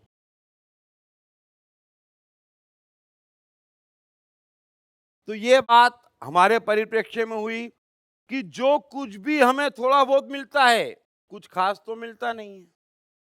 जो थोड़े बहुत हम कृष्ण के बताए पहले यज्ञ के अनुसार करते हैं, उससे हमको थोड़ा बहुत जो भी मिलता है उस पे भी स्व सर्व का अधिकार है। दाने दाने पे लिखा है खाने वाले का नाम।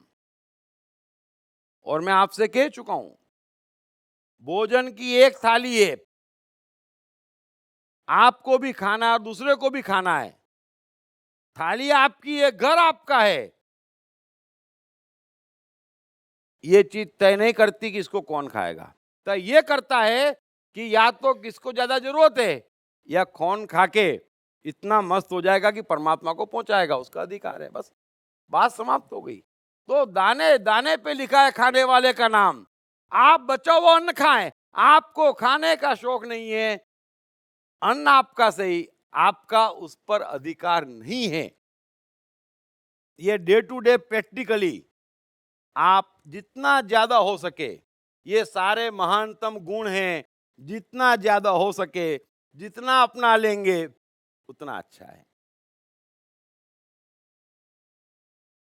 आगे कृष्ण कह रहे हैं, और यज्ञ न करने वाले पुरुष के लिए, यानी कि कर्म न करने वाले पुरुष के लिए तो यह मनुष्य लोग भी सुखदायक नहीं है। तो तू जो शास्त्रों में वर्णित परलोकों की बातें कर रहा है कि मुझे स्वर्ग मिलेगा या नरक, हर हाल में नरक मिलेगा अगर है तो नहीं, क्योंकि तू कर्म से भागना चाह रहा है। तो कृष्ण कह रहे हैं कि यज्ञ न करने वाले पुरुष के लिए तो यह मनुष्य लोक भी सुखदायी नहीं है, तो परलोक कैसे सुखदायी हो सकता है? बड़े ध्यान से समझना। जो यहां कष्ट में है, अगर मैं मान भी लूं, कृष्ण कह रहे हैं कि चल शास्त्रों में जिन स्वर्गों की कल्पना करी है वो है, लेकिन वो उन लोगों को कैसे मिल सकता है जो यहां पर कष्ट में हैं? ये कैसे हो सकता है कि मैं यहां स्त्री का त्याग करूं और वहां उर्वशी और मेनका मिले? आप भगवान को क्या समझ रहे हैं? उनकी चल नहीं रही है क्या? अरे भाई, आप त्याग रहे हैं तो आपको क्यों मिलेगी?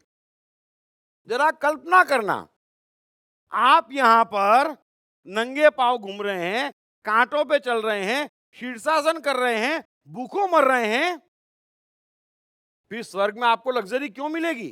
कोई कारण तो मुझे बताएं। ये कुछ भी नहीं है। भीतर पाना है, पाने की योग्यता नहीं है, और बड़ी बड़ी बातें कर ली, ये सब पाप है। तो रात को सपने क्या आएंगे? ये सब मिलेगा। यहां तो कोई चांस नहीं है, ऊपर मिलेगा।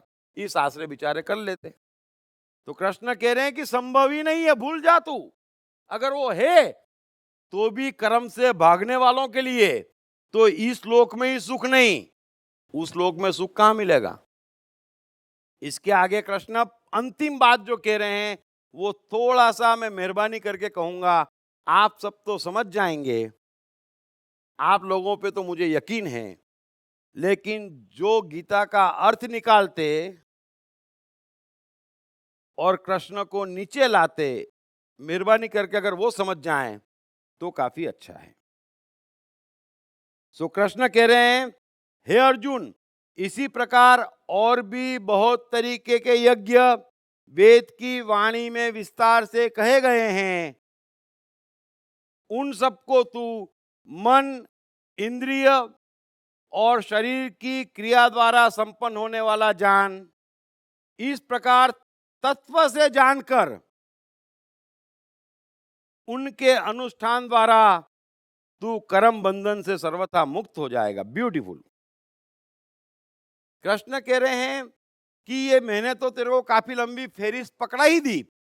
मैंने तो तेरे से कहा ही कि मनुष्य अपना जीवन बनाने के लिए, सफलता पाने के लिए, परमात्मा पाने के लिए, मोक्ष पाने के लिए, धार्मिक होने के लिए कई तरह के यज्ञ करता है, और कुछ मेरे कहने में रह भी गए हों तो संसार के सारे शास्त्र इस तरीके के यज्ञों से भरे पड़े हैं। उनका वर्णन काफी किया गया है और काफी लोग ये करते हैं।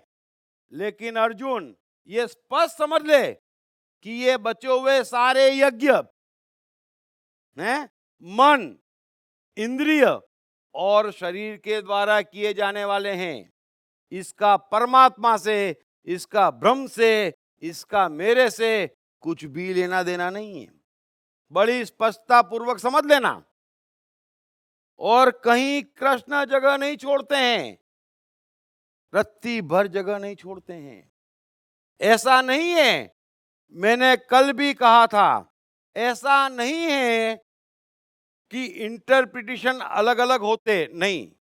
समझ कम या ज्यादा होती, जागरूकता कम या ज्यादा होती, ऊंचाई कम या ज्यादा होती, कृष्ण जो कह रहे हैं उसके दो अर्थ नहीं निकल सकते। दुनिया में किसी चीज के दो अर्थ नहीं। सत्य का अभाव नहीं, असत की सत्ता नहीं। अगर कृष्ण कह रहे हैं कि शास्त्र सम्मत कर्म, तो कृष्ण पहले ही कह चुके हैं कि जिसके भीतर से ज्ञान का इतना अंश फूटता है उसके लिए तमाम शास्त्र छोटे जलाशय हैं, और भीतर से फूटा ज्ञान का इतना सा अंश भी बहुत बड़ा समुद्र है। इसलिए जब कृष्ण शास्त्र सम्मत कर्म कहते तो हमारी आत्मा से आया कर्म, कहीं कोई कंफ्यूजन नहीं है। कृष्ण पहले भी स्पष्ट कर चुके, और कृष्ण ये भी कह चुके कि शास्त्रों का कोई मतलब नहीं है। और फिर अगर शास्त्र सम्मत कर्म, तो कौन से शास्त्रों के सम्मत कर्म? हिंदू शास्त्रों के कि क्रिश्चियन शास्त्रों के? आज के शास्त्रों के कि पुराने शास्त्रों के, जो वेद में लिखा है उपनिषद में नहीं, जो उपनिषद में लिखा है वो दूसरे में नहीं, और सब एक दूसरे को काटते, तो कौन से शास्त्र सम्मत? नहीं नहीं नहीं नहीं नहीं। तो मेहरबानी करके अपनी अपनी दुकान चलाने के लिए वो लोग भ्रमित हैं, लेकिन आप लोग जरा समझें, ये गहरी बात है। शास्त्र पूरा का पूरा हमारे भीतर है, और एक ही शास्त्र है कि मुझे कुछ नहीं मालूम, मुझे कुछ भी नहीं मालूम। आप आश्चर्य करेंगे, मुझे आज तक ये कौन सा ईयर चल रहा है कभी नहीं मालूम पड़ा। आज भी मुझे नहीं मालूम कि ये 15 है, 16 है या 17 है। कई बार तो 2001 की 2100 ये भी नहीं मालूम पड़ता। क्या जरूरत है, मुझे कुछ नहीं मालूम, क्योंकि उससे मेरा काम नहीं अटक रहा है। मैं ऐसा नहीं कह सकता कि 17 का आंकड़ा ज्योतिष शास्त्र के हिसाब से ठीक नहीं है तो ये 18 हो जाए, हैं? वो तो 17 ही रहने वाला है। मेरे करने से कुछ होने वाला नहीं, उससे मेरे जीवन पे फर्क पड़ता नहीं। परमात्मा जिन चीजों से आपके जीवन पे डायरेक्ट फर्क नहीं पड़ता, वो चीज भेजता ही नहीं। अगर आज अभी और यहीं मुझे किसी चीज से फायदा नहीं है, तो परमात्मा इतना परफेक्ट है कि वो आपको नहीं भेजता। ये आप ही की इजाद की हुई दुनिया है, आप ही के इजाद किए हुए विचार है। ये भी जान लूं, वो भी कर लूं, हैं? स्विट्जरलैंड का क्लाइमेट भी जान लूं। अच्छा जान ले भाई, तेरी सैलरी क्या है? 8,000। क्या करेगा क्लाइमेट जान के मेरे भाई? ऐसे ही हम क्लाइमेट जान रहे हैं और समझते हम ज्ञानी हैं। नहीं, सब कुछ परमात्मा है आंख के सामने, जो है उसमें कहीं कोई खोट नहीं। हम दौड़ रहे हैं, अकारण दौड़ रहे हैं। मैंने पूरा जीवन ऐसा जिया है, मैं जानता हूं। अगर मेरे पास एक अमाउंट है तो उससे ऊपर की कोई गाड़ी भी बाजार में मिलती है, मुझे नहीं मालूम। अगर मैं साइकिल पे घूम रहा हूं तो सड़कों पे लूना और स्कूटर चल भी रही है, मुझे नहीं मालूम। मुझे क्यों मालूम पड़े? मेरी साइकिल किसी हेलीकॉप्टर से कम है? बिल्कुल भी नहीं है। और देख लेना बैठे हुए साइकिल पे, जहां पे भी रहूंगा मस्ती रहूंगा, कोई फर्क नहीं पड़ा मुझे, कोई फर्क नहीं पड़ता। परमात्मा भेजे तो सही। अरे मैंने तो ऐसे ऐसे कमाल किए हैं, परमात्मा के ऐसे ऐसे हुक्म माने हैं कि आदमी को लगे ये एक और सुसाइड। कुछ नहीं हो रहा है। घर से निकला एग्जाम देने, खाने का शौकीन, एक मित्र मिल गया। अब 9 बजे पेपर का टाइम, और बोले ये मिसल पोहे की बढ़िया दुकान खुली है, और मैं भयंकर खाने का शौकीन। मैं तो भूल गया एग्जाम है, खाने बैठ गया। खाते खाते 10 बज गई, 10:30 बजे पहुंचा। बोले साहब टाइम ओवर, कहाँ आ रहे हो? मैंने जा 1 साल बाद, और क्या फर्क पड़ रहा है? मिसल पोहे उस क्षण परमात्मा का हुक्म था जो मैंने खा लिए और बच गया। पढ़ने से मोह छूट गया, जान ही छूट गई। 1-2 बार और ट्राई करा, और सिर्फ आपको बता रहा हूं, 12वीं कक्षा में, यानी कि उस समय हम सेकंड ईयर कहते थे, 6 बार ट्राई करा, लेकिन हर बार कुछ ना कुछ गड़बड़ हो जाए। और मैं सीरियस नहीं, मैं पेपर लिख रहा हूं, उत्तर आता है, लेकिन मूड आ गया, चलो चलो आधे घंटे में चलो, क्या हो जाएगा, अगले साल फिर मिलेंगे, हैं? स्कूल यहीं, मैं यहीं। ये सब अर्जेंट नहीं है, क्योंकि मुझे पढ़ के कुछ बनना नहीं है। अर्जेंट उसके लिए है जिसे पढ़ के बनना है, और उसको ये सब ख्याल भी नहीं आएंगे, लेकिन आ रहे हैं तो परमात्मा भेज रहा है ना। ऐसे खतरनाक ख्याल वो ऐसों को ही भेजता है जिनसे खतरनाक काम करवाना हो। स्टीव जॉब्स को भेजता, एडिसन को भेजता, बुद्ध को भेजता। अच्छा खासा माहौल है, चलो चले जा। सो कृष्ण कह रहे हैं कि इन तमाम चीजों को, इन तमाम प्रकार के यज्ञों को तू मन, इंद्रिय और शरीर की क्रिया द्वारा संपन्न होने वाला जान। तू इतना ही जान कि वे लोग जिज्ञासु हैं, लेकिन डायरेक्शन गलत पकड़ लिया है। ये पूरी गीता का सार है। आगे आगे हम बढ़ेंगे, ये इतना खूबसूरत ऑटोमेशन है, ये कहाँ से ले आते? योग काफी अच्छा है, प्राणायाम श्रेष्ठ है, करना ही चाहिए, लेकिन ध्यान रखना चाहिए कि इसका आत्मा, परमात्मा, भगवान और ब्रह्म से लेना देना नहीं है। ये हमारे शरीर संबंधी कर्म है। हाँ, शरीर अच्छा रहेगा तो मन को प्रभावित करेगा, मन अच्छा रहेगा तो शरीर को प्रभावित करेगा। इसलिए जरूरी है, बड़े ध्यान से समझ लेना, इसमें सिर्फ योग और प्राणायाम अति जरूरी है। और मैं क्रेडिट देता हूं रामदेव जी को, वे इतना योग प्राणायाम फैलाते, लेकिन एक बार नहीं कहते कि ये धर्म का काम है। वे बार बार कहते ये शरीर से संबंधित क्रिया है, आपका शरीर स्वस्थ होगा, काफी जरूरी है, चमत्कार है। ये भारत का चमत्कार है, दुनिया को सबसे बड़ी देन है योग और प्राणायाम, लेकिन कर्म शरीर संबंधी है। बाकी सबकी मैं बात ही नहीं कर रहा हूं। कृष्ण को भी बोलने में बाकी सब क्रियाओं में बड़ा कष्ट गया होगा, मैं सिर्फ योग और प्राणायाम की बात कर रहा हूं। और रामदेव जी भी स्पष्ट कहते हैं कि बस आपका शरीर ठीक होगा, मन अपने आप ठीक होगा। सीधी सी बात है, अगर हमारे शरीर में एसिडिटी बढ़ती है तो चिंता, टेंशन, फ्रस्ट्रेशन, क्रोध अपने आप बढ़ता है। अगर आप सात्विक खा रहे हैं, आपका लीवर नहीं पचा पा रहा है, तो एसिड मत बनने दो, अच्छी बात है, थोड़ा शांत रहोगे, लेकिन इतना भी कम मत खाना कि पूरे शांत हो जाओ। जो अधिकांश ये धार्मिक लोग हो चुके हैं, फिर कहते हैं हमें कुछ चाहिए नहीं। तुम्हें दे कौन रहा है? तुमसे कुछ हो ही नहीं रहा है, तुमको देगा कौन? पार्सल थोड़ी आने वाला है। अभी इतना फ्रूट, इतनी सब्जी, और फिर आज तो सोमवार, और फिर कल पानी, फायदा नहीं है। जितना शरीर को चाहिए खाओ, जितना पचा सकते उतना खाओ। और कृष्ण की तरह 56 भोग पचा सकते तो 108 वर्ष की उम्र में भी 56 भोग खाओ, कौन रोकता है? पचाने की ताकत नहीं तो जितना चाहिए उतना तो खाओ, वरना कुछ नहीं कर पाओगे। तो ये सब शरीर संबंधी बातें हैं, बड़ी महत्वपूर्ण है। जान है तो जहान है ना। लेकिन समझना इतना है, कृष्ण कह रहे हैं, अंतिम लाइन और सुन लेना, कि इस प्रकार और भी बहुत तरह के यज्ञ वेद की वाणी में विस्तार से कहे गए हैं। वेद यानी दुनिया के तमाम शास्त्र आ गए, उन सबको तू मन, इंद्रिय और शरीर की क्रिया द्वारा संपन्न होने वाला जान।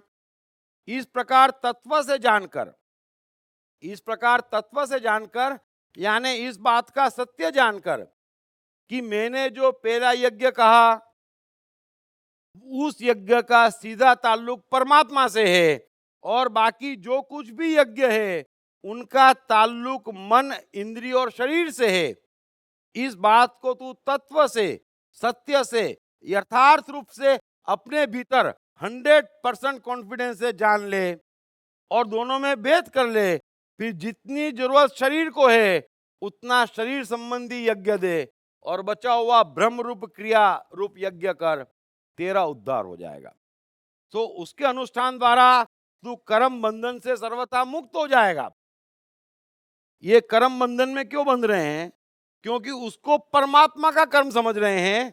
तो फिर बड़ी बड़ी आशाएं जगती कि 6 सोमवार कर लिए, है ना, 7 सोमवार, 16 एक तो याद भी नहीं रहता मेरे को, तो 7 सोमवार कर लिए, बच्चा लड़का आने को है ना, फिर अच्छा लड़का आ जाता है, फिर बस्ता रोने को है। सो ये शरीर संबंधी कर्म है। अगर करना चाहो योग प्राणायाम को छोड़कर और अपनी एसिड अल्कलाइन लेवल को चेक करते हुए बराबर खाना चाहिए, वैसे तो उस लेवल को इतना बढ़ाना चाहिए कि पत्थर भी पचा जाए। नहीं बढ़ता, डरे हुए हैं, सुना हुआ है, घबराए हुए हैं, है ना, लहसुन भी धर्म भ्रष्ट कर देता हो, है ना, प्याज भी खतरनाक हो, परमात्मा ने ना बनाया हो, है ना, कोई शैतान ने भेज दिया हो, समझ लेना इस बात को। ऐसी ऐसी मान्यताएं भी है, सब कुछ परमात्मा का लेकिन प्याज लहसुन नहीं, कमाल हो गया। अगर ऐसी कुछ मान्यता में जी रहे हैं तो थोड़ा ठंडे रहेंगे, धीरे धीरे चलेंगे, लेकिन चलेंगे जरूर। सो अपने सीधी सी बात है, शरीर अच्छा और मजबूत होना चाहिए, लेकिन कायदे से उतना मजबूत करना चाहिए कि पत्थर भी पचा लें। नहीं पचा सकते तो शरीर को बिगाड़ने का कोई अर्थ नहीं है। जिस मात्रा में आपका शरीर एसिड अल्केलाइन ले सकता, उसका लेवल बैलेंस कर सकता, उस हिसाब से खाना चाहिए।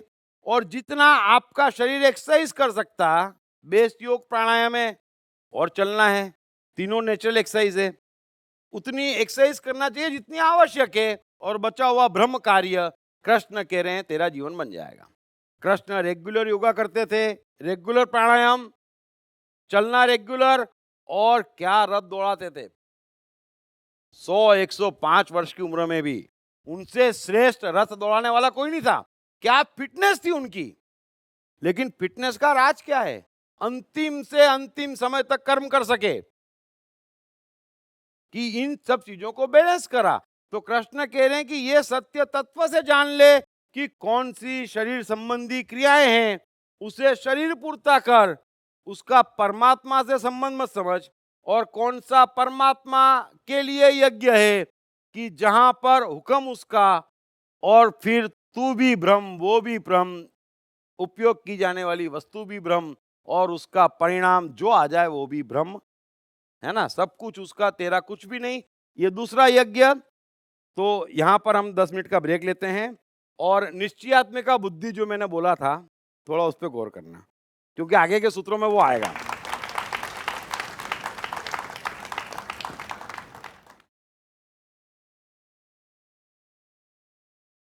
पढ़िए बेस्टसेलर मैं मन हूं के लेखक दीप त्रिवेदी द्वारा सीक्रेट सीरीज के अंतर्गत लिखित किताबें भाग्य के रहस्य, आत्मा के रहस्य, सफलता के रहस्य, साइकोलॉजी के रहस्य, जीवन के रहस्य, प्रेम के रहस्य, प्रकृति के रहस्य, ऑटोमेशन के रहस्य, रिश्तों के रहस्य, अहंकार के रहस्य, समय के रहस्य, मन के रहस्य।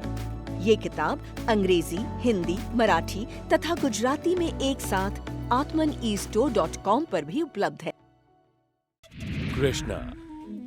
कृष्ण का बचपन कैसा गुजरा? कृष्ण राधा का प्यार क्या था? कृष्ण ने कितने विवाह किए? कृष्ण की चाइल्ड साइकोलॉजी क्या थी?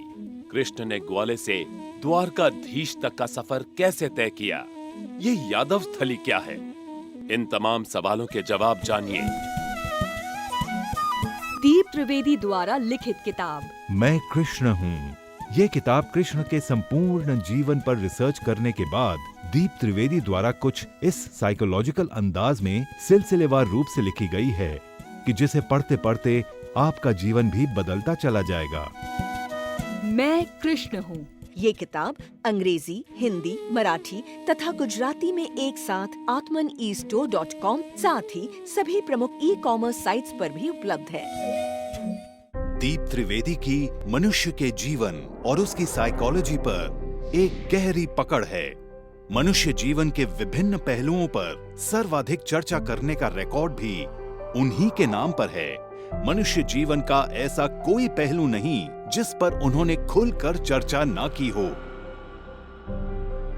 जैसे कि path of life, personality, complex, guilt, love, expectation, partiality, acceptance, fear, hypocrisy, creativity, wealth, who is God, concentration, confusion, power of transformation, joy and success, mind and brain, day sleep, natural intelligence, change your future, ego, non-violence, freedom तथा दीप talks ताओ ते चिंग के अंतर्गत दीप त्रिवेदी द्वारा मशहूर Chinese philosopher लाओ त्से के महान सूत्रों पर चर्चा, परिचय, समय, मन, सफलता, संकट, धर्म, राजनीति और दीप टॉक्स भगवद गीता के अंतर्गत जीवन की किसी भी समस्या से निपटने के लिए दीप त्रिवेदी द्वारा भगवद गीता के संपूर्ण 18 अध्याय पर चर्चा। आप ये तमाम डीवीडीज और सीडीज सुनकर अपना और अपने परिवार का जीवन बदल सकते हैं। ये तमाम डीवीडीज और सीडीज आत्मन ई स्टोर तथा अन्य सभी ई कॉमर्स साइट्स पर उपलब्ध हैं। हर बच्चे में सफल और महान बनने की संभावना छिपी होती है। सवाल बच्चे द्वारा अपनी प्रतिभा को निखारने का तथा सही परवरिश पाने का ही होता है। दीप त्रिवेदी द्वारा लिखित रोचक ग्राफिक बुक्स पढ़िए। The story of Thomas Edison, अनपढ़ एडिसन के महान वैज्ञानिक बनने की दास्तान। नॉटनेस टू ग्रेटनेस, स्टीव से स्टीव जॉब्स बनने की कहानी। हॉटी टू डॉन्टी, चाइल्ड साइकोलॉजी समझने हेतु शेर के बच्चे की कहानी। ना सिर्फ बच्चों बल्कि हर माता पिता व टीचर के लिए भी आवश्यक ग्राफिक बुक्स हिंदी तथा अंग्रेजी में आत्मन ई स्टोर तथा अन्य सभी ई कॉमर्स साइट्स पर उपलब्ध।